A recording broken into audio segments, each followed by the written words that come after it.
Ngiyathanda ukubabingelela bonke abazalwane egameni lenkosi yethu uJesu Kristu. Amen. It's another joy abazalwane yokuzohlanganyela ezwini lenkosi namhlanje. Cela nje ngale kokubambezela isikhathi siyeni kwincwadi kaMark kumavangeli gospel ngokukaMark. Sizofunda uchapter number 8. Gospel ngokukaMark sizofunda uchapter number 8, soqala kuverse number 1 siyogcina kuchapter number 9 uverse number 1. Mark chapter number 8 verse number 31.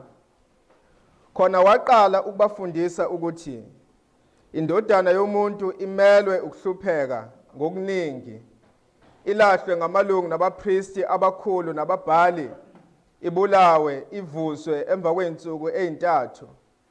Lelizwi walikhuluma ngokusobala. uPetro wamthatha waqala ukumkhuza. Kepha waphenduka wabheka abafundi bakhe wamkhuza uPetro wathi, buyela emva kwami Sathane, ngokuba uqondi okaNkulunkulu kepha okwabantu.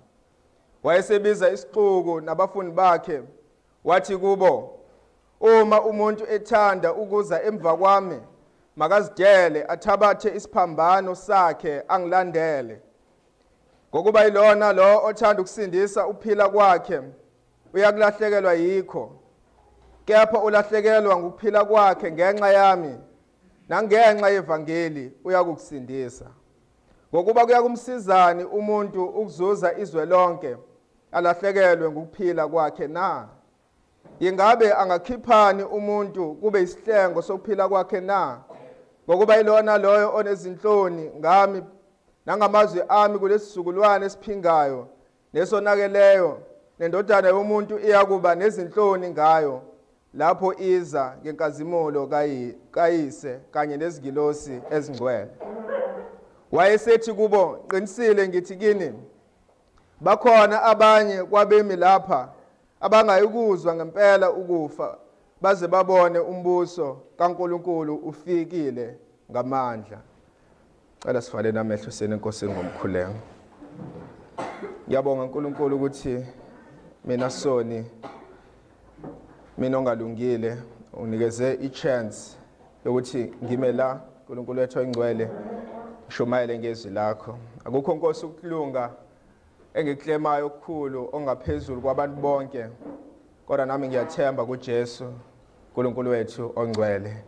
Ngiyakhuleka uNkulunkulu wethu oyingcwele ukuthi izwi lakho lishunyayelwe namhlanje ngeclarity. Khulekela uNkulunkulu wethu oyingcwele indlebe zalabo abazokuzwa izwi lakho. Khulekela uNkulunkulu wethu oyingcwele ukuthi uvule inhliziyo zabo. uNkulunkulu wethu oyingcwele usebenze kubo ngezwi lakho. Khulekela uNkulunkulu wethu oyingcwele ukuthi kulesikhathi ekseni enziwe mkhulu uJesu Kristu. Khulekela uNkulunkulu wethu oyingcwele ukuthi ngalomyalezo nangokukhuluma kwezwi lakho udumo lonke luze kuwe. Ngiyakhuleka uNkulunkulu wethu oyingcwele ukuthi bonke abemila uNkulunkulu wethu namandla onke lamazwi afundiwe bawathathe njengezwi lakho, ngoba ngempela ayilo izwi lakho. Khulekela uNkulunkulu wethu oyingcwele ukuthi wena uqobo ukhulumisane nathi. Nkosi, we do not have a teacher, but wena kuphela uNkulunkulu umfundisi wethu. Sifundiseke nangalesikhathi ngoKristu Jesu inkosi yethu. Amen. I know bazalwane ukuthi into engizoyenza namhlanje ingxenye nje yokuphinda izinto eziningi abafowethu asebeyishilo, but encourageilwa amazwi kaMphostoli uPaul. Ethi uMphostoli uPaul ukuphinda into eyodwa noma ukusho into eyodwa kini akungikhathazi mina, kodwa nina kuyangigcina. So nami lezi zinto engizozisho namhlanje ngizosho izinto eziloku eziqalwe ngoThursday, but ngizozisho as if ngizisho kokuqala namhlanje.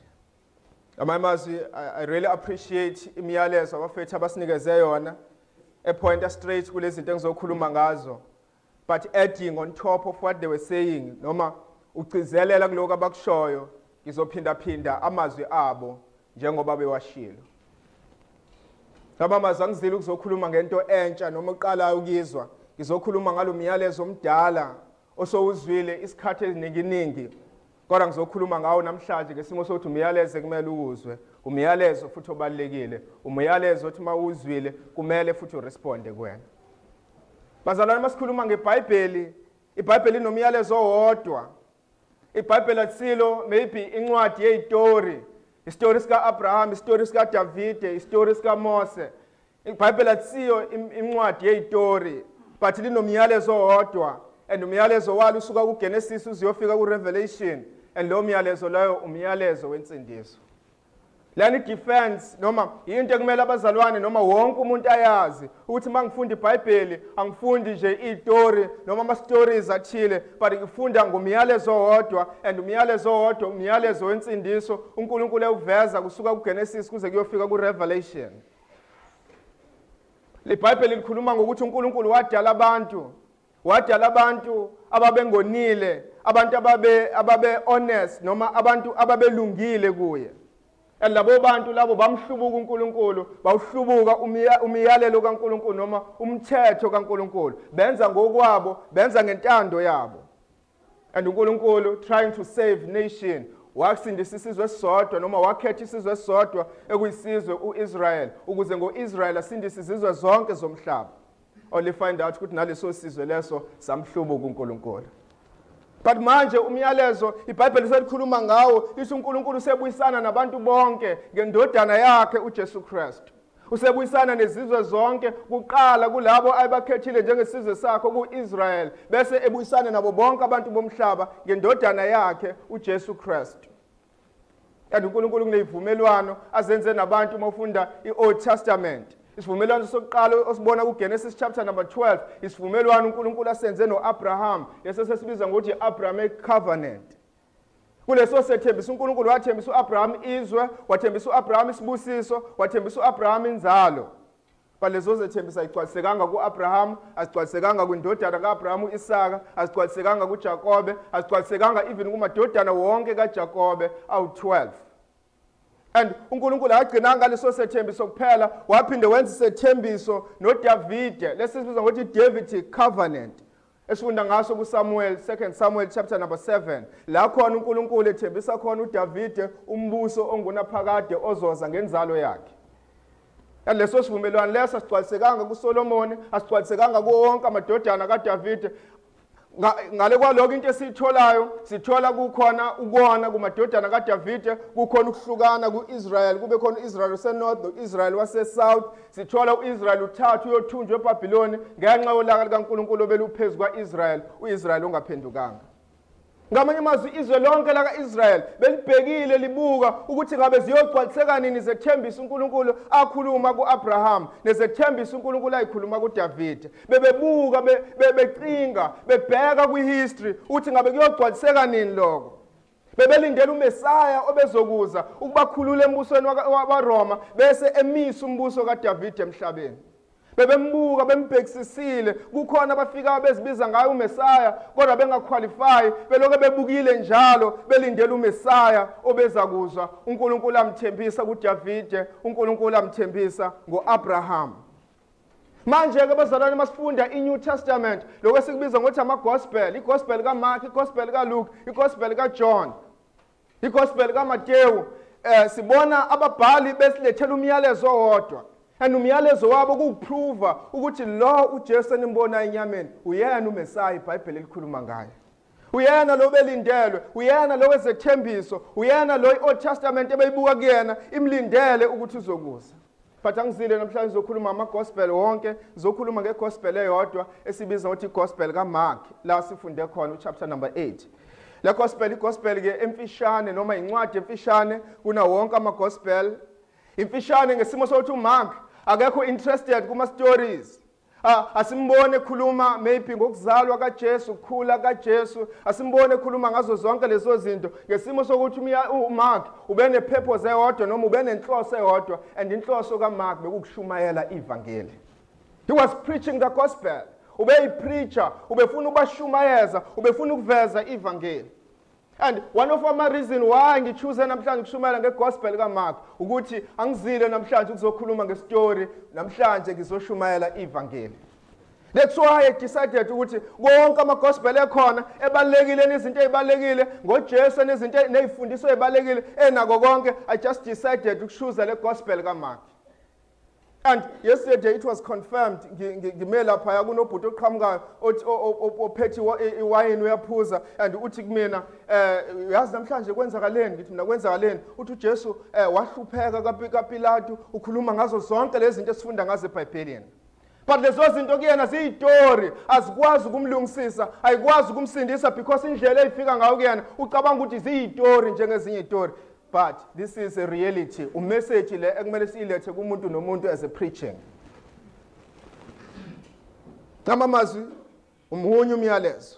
Munye umyalezo. uMark is preaching the gospel. And ushumayela ivangeli ngendlela abapostoli abebeshumayela ngalo ivangeli. Abapostoli ukushumayela kwabivangeli bebengaqali ekuzalweni kaJesu kodwa bebeqala ngoJohane uMbhaphatisi. Bebeveza uJohane uMbhaphatisi base bemvezile uJohane uMbhaphatisi bese baqale baveza inhlupheko zifakaza ukuthi lo uyena uMesiya bese bakhompele yonke ination yaIsrael ukuthi kholwana ukuthi lo enimbona phambi kwenu uMesiya. Itheme kaMark uMark usebenzisa ama miracles enziwe uJesu Christ ukuveza ukuthi hayibo lo muntu akekho umuntu obengenza lento ngale ukuthi uMesiya. Akekho umuntu obengenza lezi zinto ngale ukuthi indodana kaNkulunkulu. Ubavezela ukuthi ngempela uyena lo oyindodana kaNkulunkulu. uJesu Christ wenza ama miracles amaningi mawufunda incwadi kaMark. But abafundi bakhe bebeloke emaye wenza lama miracles noma le imangaliso bengaboni ukuthi uJesu Christ uMesiya. And kusekwafika la isikhathi la khona uJesu Christ ebmangala ukuthi why labantu bengakwazi ukubona ukuthi ngiwuyu uMesiya. Ufika kuMark chapter number 8. Sizowavula nje bazalwana amaBhayibheli 8 because I'll just point ezweni likaNkulunkulu. Just point. Verse number 17 wakhona uMark chapter number 8 uthi uJesu ekwazi wathi kubo yini ukuba niphendulane ngokuthi aninazinkwa na anikaboni anikaqondi na inhliziyo yenu selukhuni na ninamehlo aniboni yini ninezindlebe anizwa yini anikhumbuli yini mhlawumbe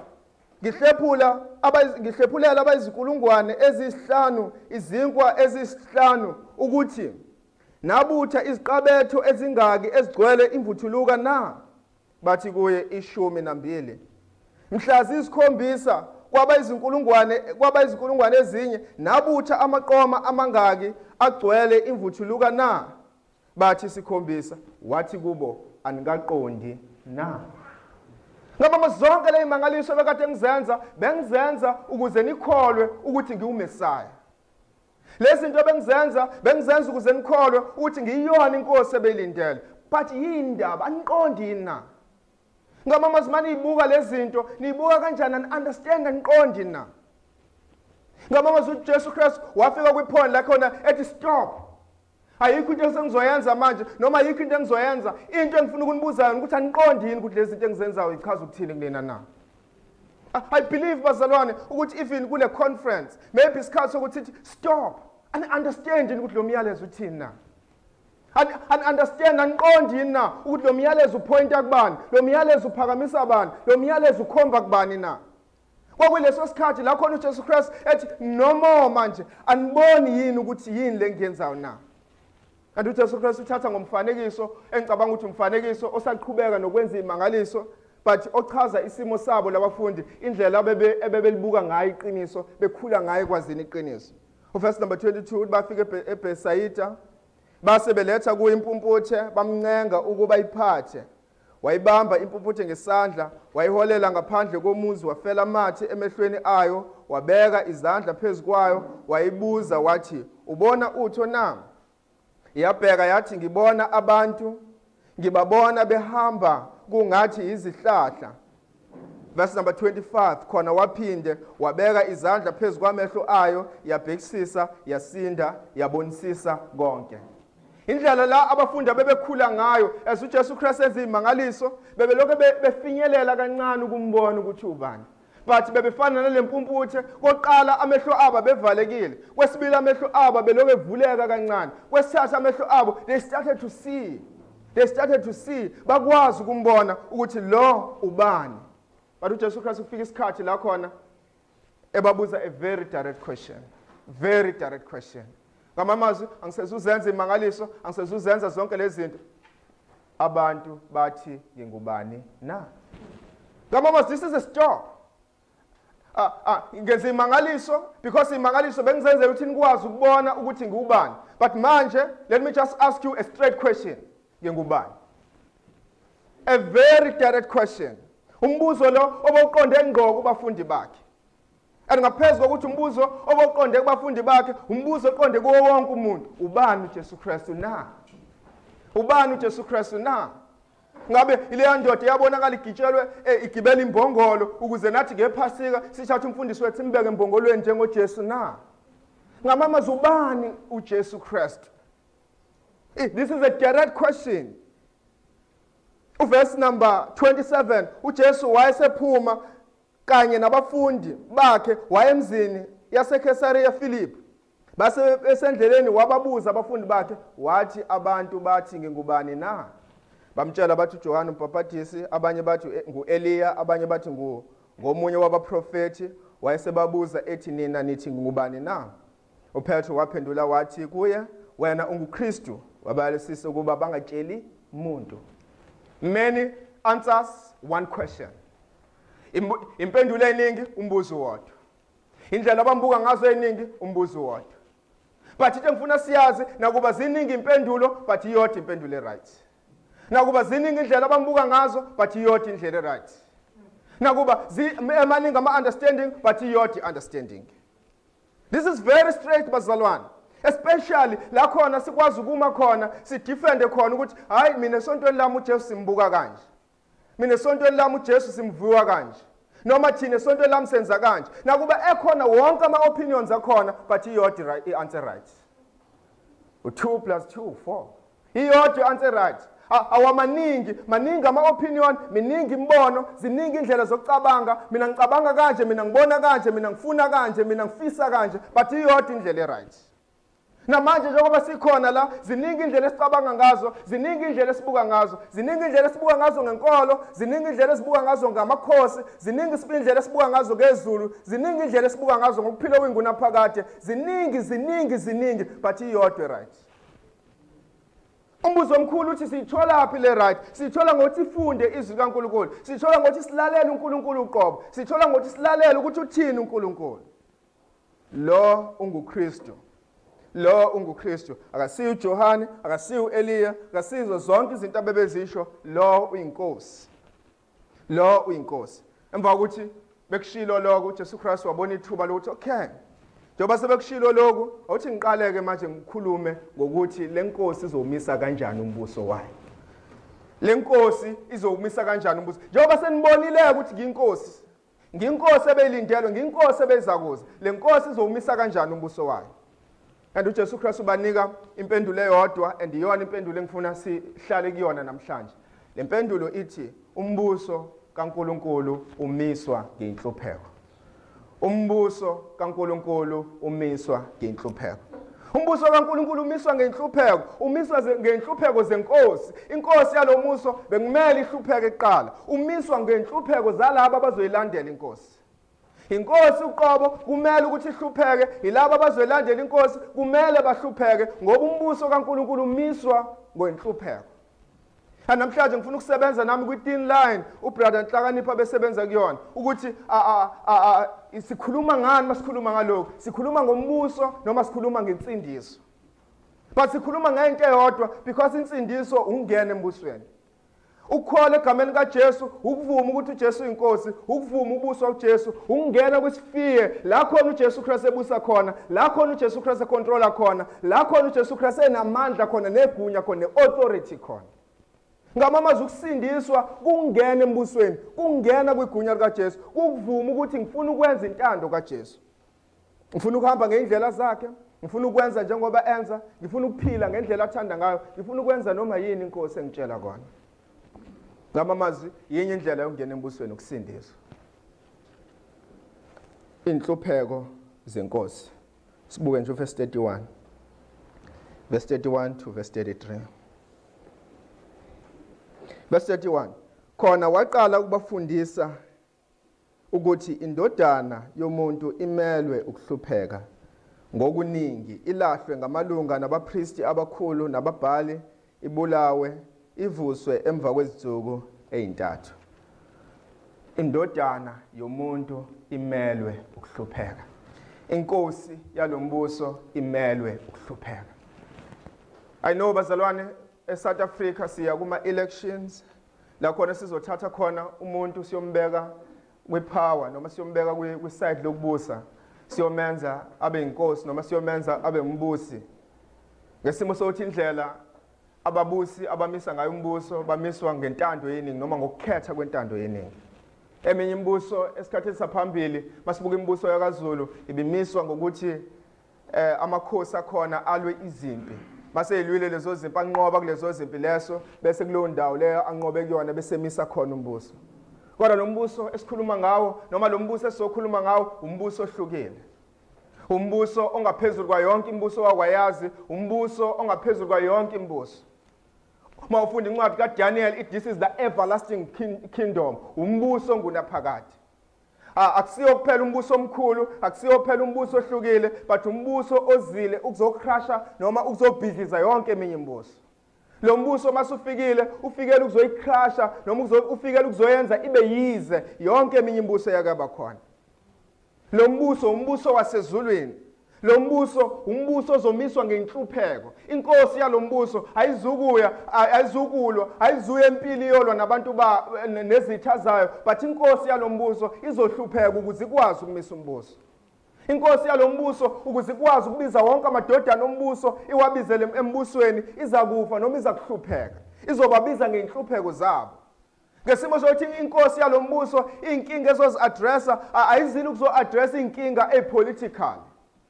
Ayizile lenkosi maybe ukuzokhulula abantu noma ukuzo-addressa inkinga ezi-academical mayelana nezemfundo, mayelana nemali, mayelana nokuphila kahle, mayelana nokunotha, mayelana nezifo, mayelana nazo zonke izinto.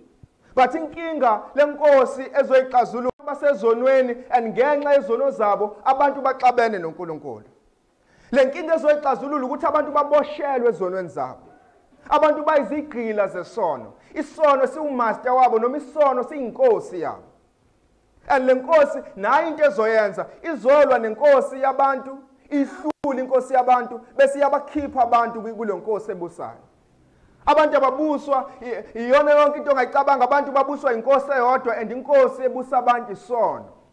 And uJesu Christ bekumele anqobe lenkosi, bekumele ahlule lenkosi, uma eseyihlulile lenkosi bese khipha wonke amadodana ombuso bese yaqala ukwakha umbuso wakhe. The problem, the human problem, inkinga yabantu akusiki ukuthi bagula. Inkinga yabantu akusiki ukuthi babandlululwa ngekhathi zakudala. Inkinga yabantu akusiki ukuthi abanayo imali. Inkinga yabantu akusizo zonke izinto ongayicabanga, inkinga yabantu ukuthi bamonile uNkulunkulu. Inkinga yabantu ukuthi baphansi kwesono. Inkinga yabantu ukuthi babuswa isono, inkosi yabo isono. uJesu Christ uze ukuzokhahlela inkosi yabantu bese khipha abantu bakhe ezonweni zabo. And ukhulume kabili ngokufa kwakhe. Ukhulume la bese akhulume kuMark chapter number 9 verse number 30 to 32, aphinda akhulume kuMark chapter number 10 verse number 32 to 34. But namhlanje sizobuka nje just this piece la khona ekhuluma ngokuqala ngokufa kwakhe. Verse number 31 uthi indodana yomuntu imelwe ukufa. Kuyimpoqo ukuthi ife, kuphoqelekile ukuthi ife, kumele kwenzeke ukuthi ife. Into ekumele yenzeke ayikho enye indlela, imelwe. Kuphoqelekile and zintathu izinto uJesu Christ athi iphoqelekile ukuthi zenzeke uJesu Christ. Kumele ukuthi ahlupheke, kumele ukuthi aliwe ngabantu, kumele ukuthi afe. Kumele lezi zinto zenzeke, bekumele ukuthi zenzeke. Even kuJohn chapter number 12. Masikavula nje uJohn chapter number 12. Kusawuyena uJesu Christ ekhuluma ngokuthi kuyimpoqo ukuthi kumele ahlupheke. Kuyimpoqo ukuthi kumele aliwe. Kuyimpoqo ukuthi kumele afe ngenxa yezono zabantu. John chapter number 12 verse number 23. uJesu waphendula wathi kubo, sesifikile isikhathi sokuthi ikhazimuliswe indodana yomuntu. Verse number 24. Ngiqinisile ngithi kini, uma inhlavu kakolweni iwele emhlabathini ingafi, ihlala yodwa, kepha uma ifa ithela izithelo eziningi. Ngamanye amazwi kumele ukufa. Uma inhlavu kakolweni iwele emhlabathini bese ingafi, ayitheli ithelo. Kodwa uma iwele emhlabathini bese iyafa, iyaqhakaza, ithela izithelo eziningi. Kumele ukuthi ngife. Kumele ukuthi ngife. And I think bazalwane ezintathu izathu ebeyiphoqa ukuthi uJesu Kristu afe. Number 1, bekumele afe ngoba into le eyamiswa uNkulunkulu. Bekuyisimiso sikaNkulunkulu. Into le uNkulunkulu ayimisa emaphakadeni. Isimiso lesi sikaNkulunkulu, icebo likaNkulunkulu. Njengalokhu sazi ukuthi ayikho neyodwa into eyenzeke emhlabeni ngaphandle kwentando kaNkulunkulu. Intando kaNkulunkulu beyikuthi uMesaya kumele afe afele izono zabantu. Leli bekuyicebo likaNkulunkulu, bekukwazi kwangaphambili kaNkulunkulu. Usho njalo uPetru kwintshumayelo yakhe mofunda incwadi yezenzo chapter number 2. Kwintshumayelo yakhe ngosuku lePentecost. Uverse number 22 wakhona. Yena lo esinigeziwe ngesu elimisiwe nangokwazi ngaphambili kukaNkulunkulu nambethela ngezandla zabangenamthetho nambulala. Ngamamazwi bekuyicebo likaNkulunkulu, bekukwazi ngaphambili kaNkulunkulu. Bekuyicebo bekumele ukuthi kwenzeke ngoba uNkulunkulu wakumisa ngaphambili. But uPetru in case bengazwanga uyayiphinda futhi ku chapter number 4, uverse number 27 kwintshumayelo yakhe, uthi ngokuba ngempela oHerodi noPontius Pilato kanye nabezizwe nabantu bakwaIsrael bayihlanganyela kulomuzi inceku yakho engcwele uJesu wamgcobayo.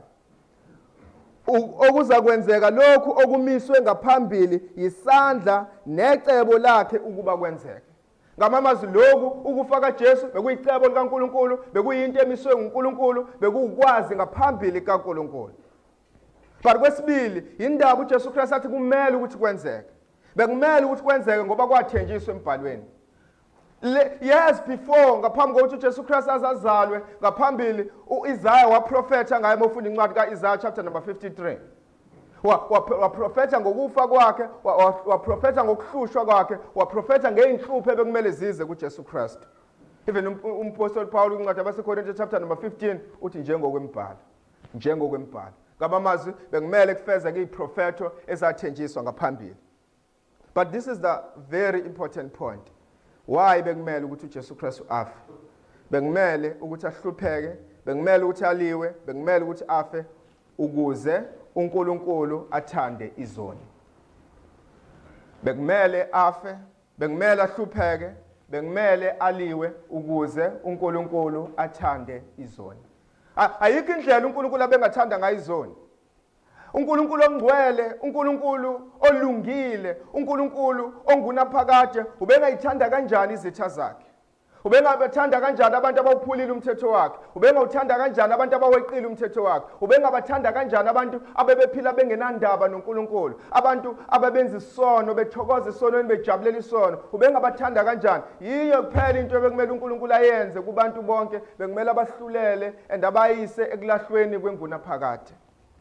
But uNkulunkulu efuna ukubonakalisa uthando lwakhe, uNkulunkulu efuna ukubonakalisa ubuhle bakhe, uNkulunkulu efuna ukubonakalisa umusa wakhe. Wathatha indodana yakhe uJesu Kristu, wayibeka la, bese izono zabantu zonke wayibalela kuJesu Kristu, bese embethela endaweni yabantu ukuze kugcwaliseke ukulunga kaNkulunkulu kuJesu Kristu, bese akwazi ukuthanda izono ezinjenganami nawe. Ngamanye amazwi esiphambanweni sibona ama-attributes kaNkulunkulu noma sibona izinto ihlangana, sibona ukulunga kaNkulunkulu kuhlangana nothando likaNkulunkulu. I know bazalwane indlela esi-understanda ngayo uthando likaNkulunkulu, wonke umuntu ucula leli gama elithi uNkulunkulu uyangithanda. But you know ukuthi kubizeni ukuthi uNkulunkulu akwazi ukukuthanda, kubiza ukufa kwendodana yakhe. Ngoba ubengeka kwazi ukukuthanda, ubengeka kwazi even ukulalela imikhuleko yakho. Kwincwadi kaIsaiah chapter number 53 uthi 59, isandla sikaJehova sifinyezile kube sikesindisa, indlebe yakhe ayinzimanga ukuba ibingezwe, kodwa ububi benu obusithile ubuso bami.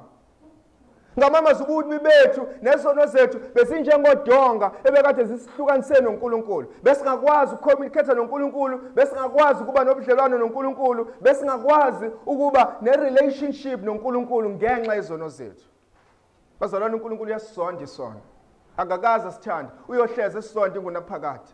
Kodwa bekumele ukuthi kufe uJesu Kristu ukuze sikhululwe ezonweni zethu. Bekumele ukuthi kwenzeke. Amen. But ngifuna nje sibuke kancane lezi zinto esikhulume ngazo ukuthi bekumele zenzeke, bekumele aliwe ngabantu, bekumele ahlupheke, bekumele futhi abulawe. Cela sibuke nje inhlupheko zakhe kancane kwincwadi kaIsaya. Masikavula sonke kuIsaya, Old Testament. Isaya. Verse number 3. Usivezela ukuthi ziphi inhlupheko uJesu Kristu adlula kuzona ngenxa yezono zabantu. Eziphi inhlupheko adlula kuzona. Masithi wahlupheka sikhuluma ngokuthi kwenzakalani kuyena. Verse number 3 uthi yayideleliwe. Yashiwa ngabantu, umuntu obuhlungu owazi ugula, yayiswa injengosithezele ubuso ngabantu, ayisishanga into yalutho. Ukusamaraza leli verse masithi yayideleliwe esiphambanweni noma ngesikhathi uJesu Kristu ehlupheka washawa into engelutho.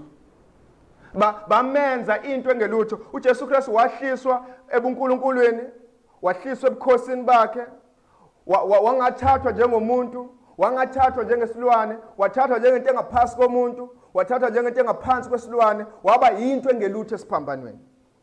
Lento ethi yayideleleliwe kusho ukuthi yayishawe into engelutho, babeshaya indiva, yayingenalutho, yayishawa into engenalutho. Inkosi kaIsrael esiphambanweni yayideleliwe, yayinto engenalutho, akekho umuntu owayishaya indiva, wonke umuntu wayithatha njengento engelutho. Wayithatha njengento engelutho. One of izinto ababezenza kuyena babembhinqa, bemthuka, bemboza ubuso, bethi uma uyinkosi noma uwumprofeti, profeta phela uba ukushaya. Profeta phela. Engathi inkosi bamkhothamele baguqe phansi bathi Nkosi yabaJuda, bemmokha noma bemdelela. One of izinto abazenza kuyena babemkhafulela ngamathe. uJesu Kristu esiphambanweni wayeyinto engenalutho, wayidelelwe ngabantu because wonke umuntu wayemshaya into engenalutho esiphambanweni. Ngamama basikhuluma ngokufa kaJesu Kristu, asikhuluma bazalwane nge-religious ceremony ekumele ukuthi siyenze unyaka nonyaka. Sikhuluma about real suffering, sikhuluma ngeinhlupheko zangempela. La khona inkosi yabantu, la khona uJesu Kristu, la khona bamshaya indiva, la khona abantu bamenza yonke into ongayicabanga. And iBhayibheli balikuveza lithi konke lokho wakwenziwa ngenxa yami.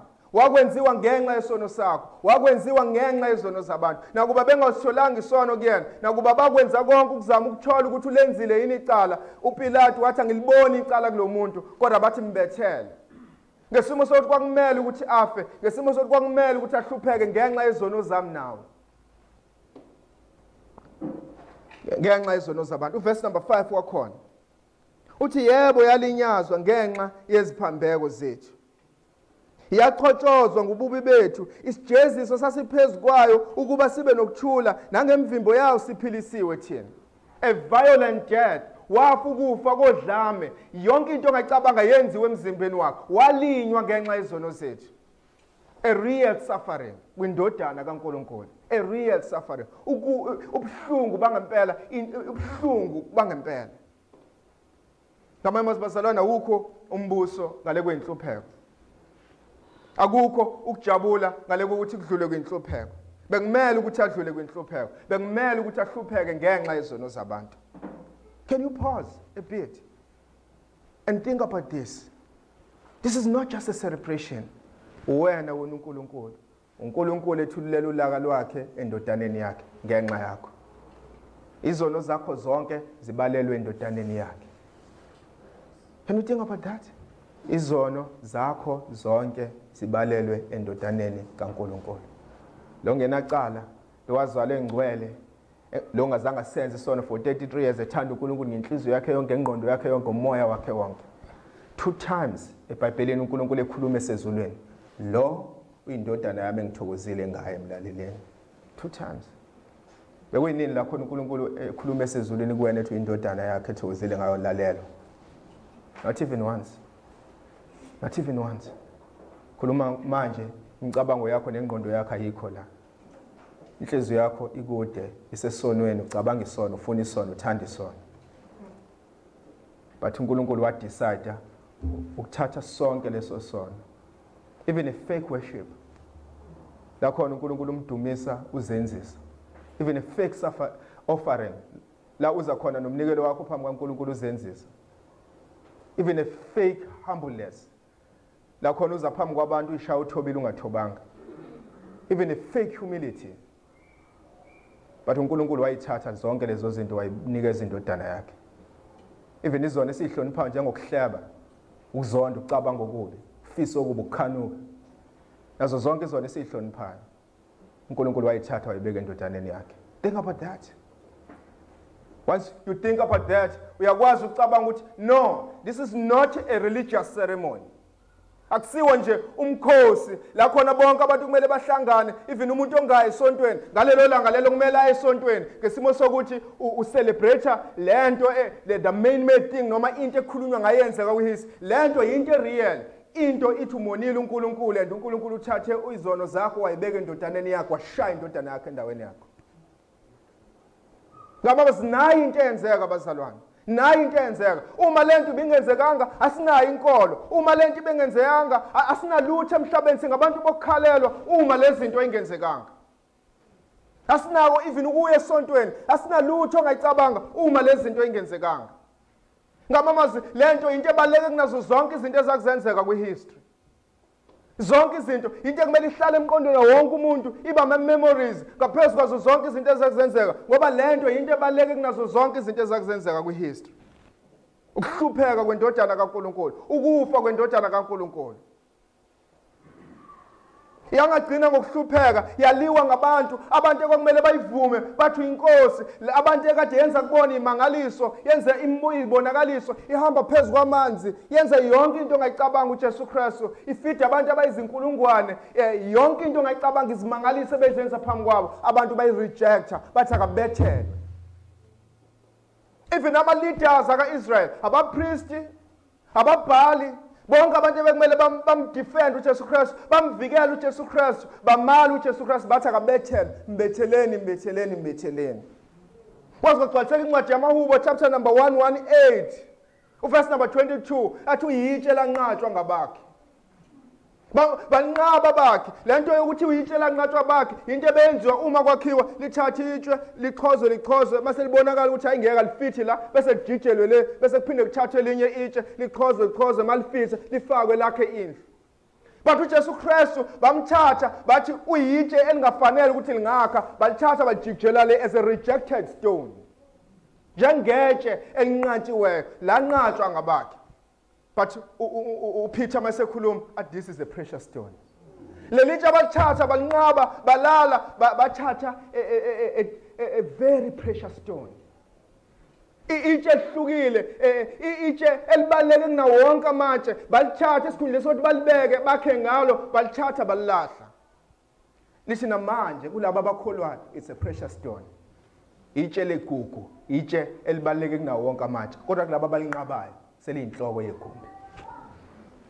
This stone warejectwa ngabantu, wafa. Siphambaneni sokala iBhayibheli lithi wagibisa ikhanda, wafa. Kwakumele ukuthi afe. Babeprove ukuthi ngempela ufile ngempela, bathatha inkemba noma umkhonto bayamhlaba ngapha eceleni. They are testing ukuthi ufile ngempela yini. Wafa.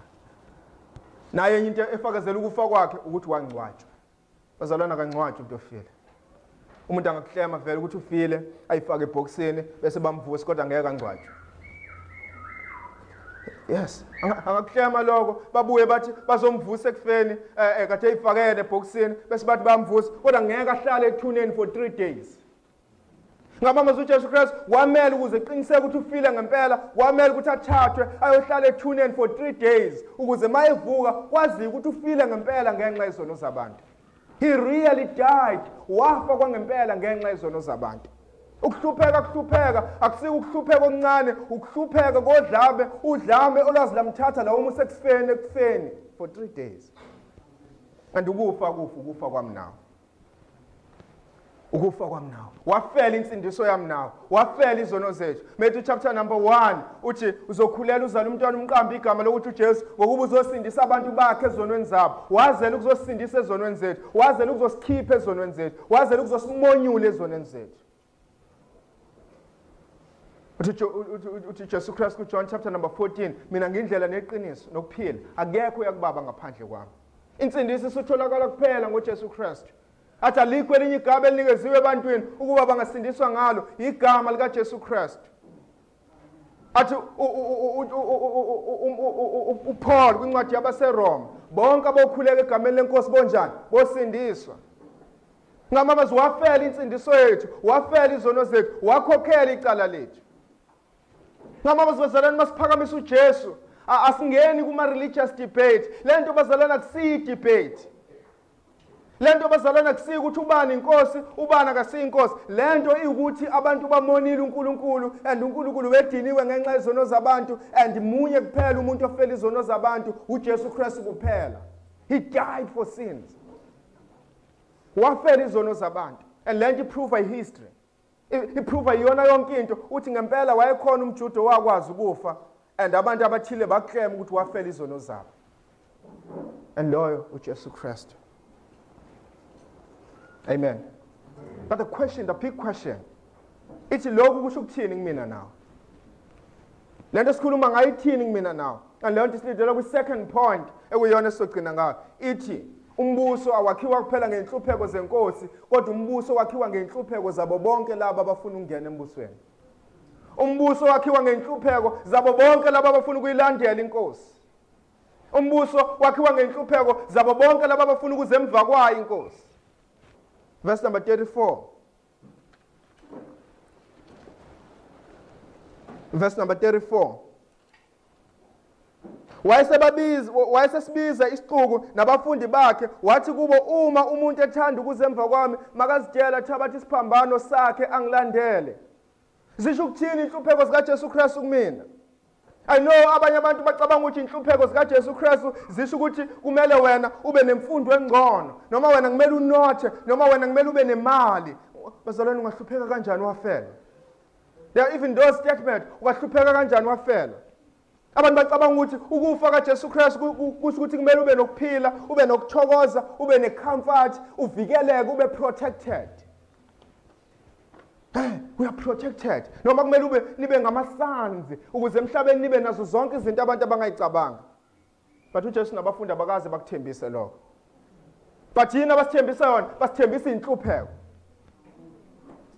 Basithembisa inhlupheko. Inhlupheko hayi inhlupheko ezincane, but basithembisa inhlupheko ezifana nse noma ezinjengalezi uJesu Kristu ayihlupheka. The real suffering. Lela akusilo bazalwana usuku lokudlala, akusilo lolu usuku lokudlala inkolo, but usuku lolu lokuzokhuluma ngokuthi wakhiwe kanjani umbuso. And umbuso wakhiwe ngenhlupheko zenkosi yombuso, wakhiwe ngenhlupheko zabo bonke laba abafuna ukulandela inkosi. Nabo bonke abafuna ukulandela inkosi. Ufuna ungena embusweni? Embusweni kungenwa ngenhlupheko. Azikho izethembiso zemali, azikho izethembiso zomnotho, azikho izethembiso zenhlala kahle nokuvikeleka, but izethembiso zombuso, izethembiso zenhlupheko. And le bazalwane invitation kuwo wonke umuntu. Lalela uverse number 34. Uma umuntu noma ubani wathi kubafundi bakhe, uma umuntu ethanda, noma ubani ofuna ukuza, ikholi yensindiso, ubizo lwabo bonke abantu, isimemezelo sawonke umuntu okwaphila emhlabeni. Uma umuntu emhlabeni efuna ukuza kuJesu Kristu, wonke umuntu angeza kuJesu Kristu, wonke umuntu angayikhomitha kuJesu Kristu, wonke umuntu angamlandela uJesu Kristu, kodwa uma umuntu efuna ukuza kuyena. Lolu ubizo labo bonke abantu, ubizo labadala nabancane, ubizo lakahlakaniphile nabaziwula, ubizo labanemali nabangenayo imali, ubizo labamhlophe nabomnyama, ubizo la wonke umuntu uma umuntu efuna ukuza emva kwaJesu. Uma umuntu efuna ukuza emva kwaJesu. Kodwa kulula ungena. Awungeni ngokuphakamisa isandla. And abanye mobabuza ukuthi wasindiswa kanjani, which is a question engicabanga ukuthi mofika la uke wayibuza, because wonke umzalwane wala userious kabi ngalokho. Wasindiswa kanjani? Omunye umuntu confident ukuthi ngelinye ilanga umfundisi sorry so wayishumayela then ngaphakamisa isandla. Okay? in, right? Ngaphamisa isandla nisuphakathi. Awungeni ngokukhulela esontweni. Omunye umuntu abanye abantu ba serious ukuthi inkolo yasekhale. Inkolo kaMama le, inkolo kaGogo le. Awungeni ngokuthi wakhulela esontweni. But ungena kanjani bazalwane? Lento ngisusela emqondweni wami. No. Verse number 34. Kepha uma umuntu ethanda ukuzemva kwami makazidele. This is a straight talk bazalwane. Ufuna ukuza kuJesu? Ufuna ukulandela uJesu? Ufuna ukuba njengoJesu Christ? Ufuna ukuba umfundi kaJesu Christ? Ufuna ukwenza izwi likaJesu Christ? What is it called? Zidele. Zidele. Leli gama elithi zidele lisho ukuthi ziphike wena uqobo. Yithi cha kuwena uqobo. Ngamama ziphike wena. Say no to self. Ngamama ukuyidela ukuyiphika wena uqobo. Akekho umuntu ongangayiphika yena kodwa ongeza kuJesu Christ. You know ukuthi yena ebamba abantu abaningi kusa kuJesu Christ pride. Impakamo, izinto umuntu anazo. Mina ngusibani, mina angenziwa kanje, mina ngenza kanje, mina ngikuthatha ukuthi, mina ngithatha ukuthi. But uyafuna yena ukuzemva kaJesu, zidele. Lolu ubizo lensindiso bazalwane. Njalo uJesu Christ uma ethi umuntu uma efuna ukuzemva kwami, usuke ekhuluma ngobizo lensindiso. Follow me. Sho njalo kubafundi bakhe mabebizele embusweni. Fika kuPetru bedoba uthini? Follow me. And lento iphinda-phindile uma ufuna ukuyibuka chapter number 2 verse number 14 ngilandele, chapter 8 verse number 34 lafunda khona ngilandele, chapter 10 verse number 21 ngilandele. And kuzo zonke le igaba lezi uJesu Christ akakhulumi ngokuba umfundi omkhulu. Abanye basho njalo, obani ave sebe mature yasebeyakwazi ukuyidela bona. No, akusikukhula. Akusikubizwa kokukhula. Lokhu ungena lokhu. Lo myalezo akusikumyalezo othola ngaphakathi, umyalezo othola esangweni. Uma ufuna ukungena zidele. Lona ngumyalezo ekumele wonke umuntu okuclaim ukuthi usindisiwe kumele ukuthi wawuzwa before asindiswe. Ngoba uma ungawuzwanga shame on you.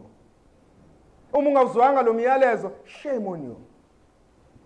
Lo myalezo wona wonke umuntu ekumele awuzwe. Wona wonke. Lento bazalwane ukuyichaza maybe ukuze wonke umuntu understand. Uma ubuka ubuka izinto eziningi noma amaphoyisa amayijaha isigebengu singena emontweni ngabe uhlobo oluthile lemonto mhlambe ehamba ngespeed esingango 1000 kilometers per hour. Siyabaleka isigebengu sine confident ukuthi ngizokwazi ukubalekela amaphoyisa. Lana amaphoyisa abona ukuthi okay ngesikwazi ukusifica. Bese efonela amanye amaphoyisa eNanda naseShepstone naseMaritzburg. Kunomuntu la ubaleka ngeBMW and uhamba ko1000 asihlanganeni siyomvimba endaweni ukuthi. And mayihlangana mayifika nje la ekhona amkanka aqhamuke ngapha nangapha bese emrawonda. Bayemrawonda bese khipha ibhamu. And lo muntu akakufuna ukufa. Njobe ngakufuna ukufa uyazi ukuthi one move engizoyenza la I will die. Into eyodwa engizoyenza la ngikungcuphe yani yokufa. Bese iphoyisa liyasukuma elodwa which is a call. Zenzele, it's over. It's over. Phuma emontweni uphakamisa izandla zakho. Noma khipha isibhamu sakho usibambe ngesandla sakho bese uyaphuma emontweni. Uzenzele ngendlela sengcupheni ngayo yonke into ozoyitshela le phoyisa uzoyenza. Aphume emontweni uzakhele athathe isibhamu sakhe siphakamisa bese thiwa slowly sibeke phansi. Bese sibeka phansi bese thiwa phamisa izandla zakho turn back. Bese thiwa guqa ngamadolo. Lethi isandla sakho saka right, lethi isandla sakho saka left. Bamfaka ozankosi. Phelile it's over. Lo bazalwane ubizo labantu abakanjalo, abantu asebebuke konke ukucabanga kwabo, ukufisa kwakhe, ukubona kwakhe, babona ukuthi indlela zabo zekulahlweni kwengunaphakade. Abantu asebebuke ukuthi it's over, ayikho into engayenza. I will stop and listen to the king. The only thing engizoyenza, into engizoyenza ukuma bese ngilalela inkosi yalombuso. Nanoma yini inkosi yalombuso engitshela yona ngiyoyenza. Lela kusile ubizo labantu abasayitshela ukuthi kunendlela abangangena ngayo ezulwini noma kunendlela abangafika ngayo uNkulunkulu. Abantu abahlulekile. Lento yabantu abase recognize ukuthi mina ngiyisoni and into engideserve ukulahlwa kwengunaphakade. The only thing angayenza ukuma bese ithi inkosi mayithi yenza ukuthi ayenze. Ngama sikhuluma ukuthi idele, sikhuluma ukuthi number 1 isibona ukuthi isoni. Number 2 isibona ukuthi ayikho into ongayenza ukuze usindise. Number 3 isibona ukuthi ufanele ukulahlwa kwengunaphakade. Number 2 zidele bese ulandela inkosi. Bazalwane, you have nothing to lose. Awunalutho ozolahlekela vela awunalutho. Lento ukuthi cha. Lento ukuthi cha ekulungeni kwemvelo yakho obocabanga ukuthi kuzokusa kuNkulunkulu. Lento ukuthi cha ekuzidumiseni wena nasekuyiphakamiseni wena. Lento ukuthi cha ekuzithandeni wena nasekuyinakeni wena. Lento ukuthi cha kwimpumelelo yakho nasekuyigadeni kwakho nasekuyiphakamiseni kwakho. Lento ukuthi cha kuqobo lwakho. Makuthiwa zidele, kuthiwa yithi cha kuqobo lwakho. Yithi cha kumaphupho akho, yithi cha kuyindlela zakho, yithi cha kucabanga kwakho, thatha ucabanga kwenkosi. It's over. It's over. But kunezinto ekumele uthi yebo kuzona. Ithi yebo kuJesu Kristu. Ithi yebo kwizwi kaJesu Kristu. Ithi yebo ekulungeni kaNkulunkulu kuya ngokukholwa kuJesu Kristu. But number 2, kujule kangakanani lokuzidela. How deep it is. Verse number 34. Makazidele athabathe isiphambano sakhe angilandele. And bebazi kahle ukuthi ukuthabatha isiphambano sakhe umlandele kusho ukuthini. Kusho ukuhlupheka, kusho ihlazo, kusho ukufa uqobo. Ngamamazi lokuzidela kujule ngendlela ukuthi uready ukuthatha ihlazo, uready ukuhlupheka, uready ukufa uqobo.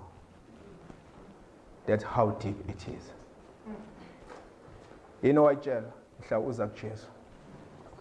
Watshela ukuthi uzokwaliwa abantu, watshela ukuthi uzodelelwa abantu, uzohlushwa abantu. Watshelwa yini ukuthi kuphelile ngawe na. It's over. Belibazalana ubizo lensindiso. Ubizo lensindiso. As a result abapostoli bonke bafa ngale John umpapatisi wabulawa ePatmos. Sorry, wanqunywa ikhanda. John umpostoli wabulawa ePatmos esiqhingeni. uJakobe wanqunywa ikhanda iqala nje ministry yabapostoli. uStefan bamkhanda ngamatshe. uPetro bambethela bembhekise phansi. Usho ukuthi uJesu Kristu wayengadlali kwangasingane kwani, it was a straight talk. Ngamamazi masithi iza kuJesu ulindele ukuhlupheka ngoba ngene embusweni ngenhlupheko awusatshisi into ezokwenzeka. Yinto ezokwenzeka. And babekulindele bazalwane. Kubona it was not a big deal. Kubona babekulindele ngoba babazi ukuthi asulahlekelwa yilutho vela sinalutho. Babazi ukuthi bayizona ezideserve ukulahlwa kwengona phakathi. Bazalwane, yini ocabanga ukuthi izongenisa ezulwini? Yini ocabanga ukuthi izongenisa ezulwini? And leyo nto ocabanga ukuthi izongenisa ezulwini ayizongenisa khona. You need to come to Christ. Bazalwane, I know ukuthi uma ufika la embusweni angeke ufe njengabapostoli. Angeke mhlambe ubethelwe njengabapostoli since eSouth Africa sine religious freedom. I know wonke umuntu uma ungambuza a straight talk ulungele yini ukufa ngenxa kaJesu Kristu ngathi yes.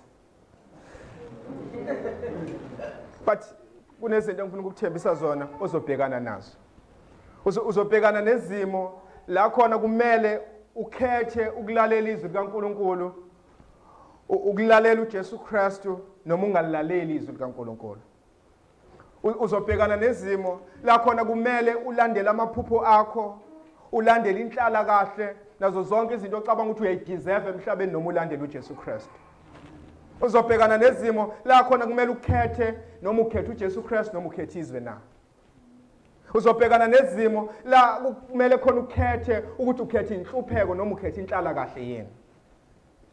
Awuzufa njengabapostoli but uzobhekana nezimo la khona kumele ulalele izwi likaNkulunkulu noma kubiza ukuthi wenzeni.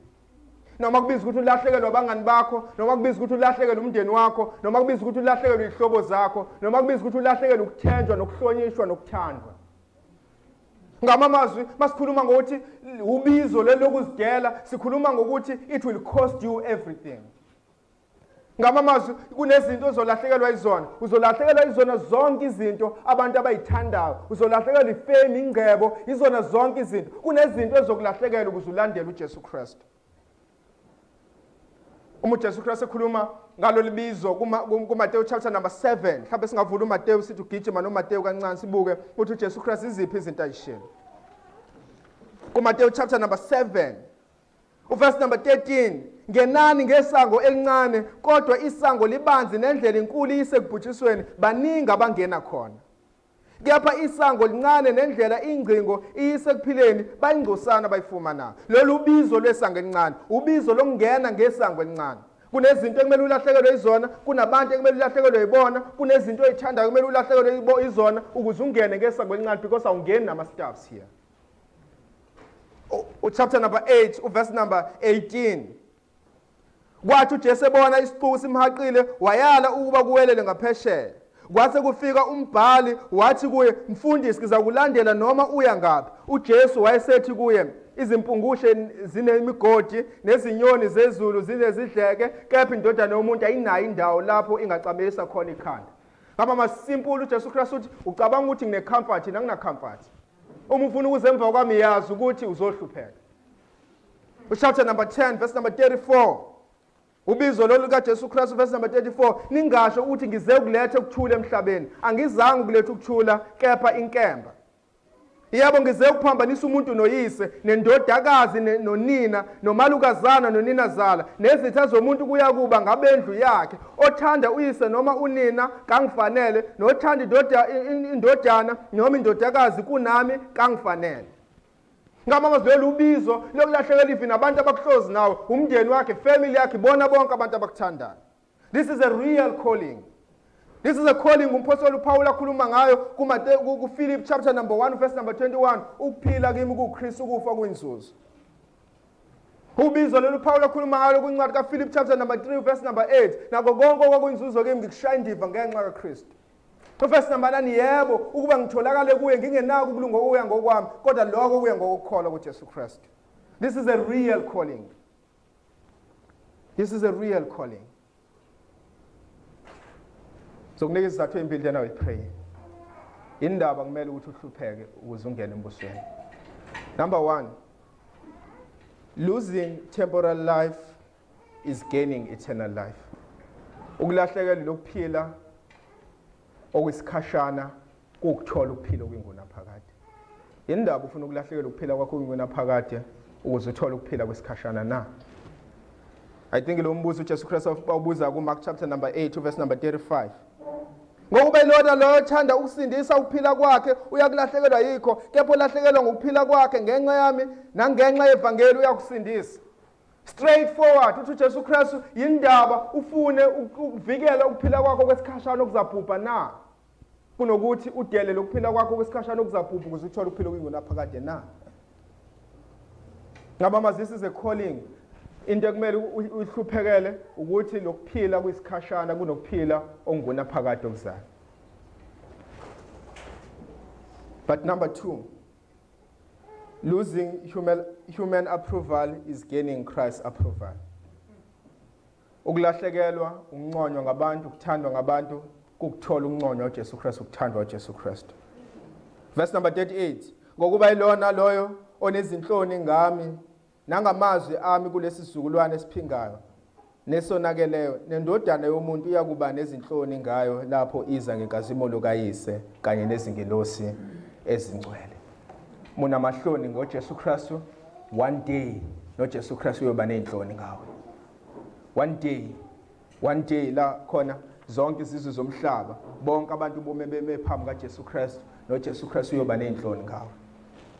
Funa nje ukubuza imbuzo emncane. Umbuzo emncane engafisa wonke umuntu ayiphendule. Ngabe ufuna ukuzuza ukuphila kwesikhashana noma ukuphila kwengunaphakade na?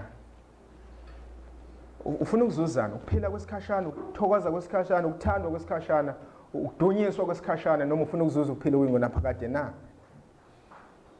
Ngabe yini ebalekile kuwena umphefumulo wakho nezwe na? Ngabe ungamele ukulahlekelwa umphefumulo wakho ukuze uzuze izwe noma ungamele ukulahlekelwa yizwe ukuze uzuze umphefumulo wakho na? Kwesibili, ngabe uyazi yini ukuthi ngosuku uJesu Kristu ayobuya ngalo kuyobe ngasekho ukwenza ukuthula naye?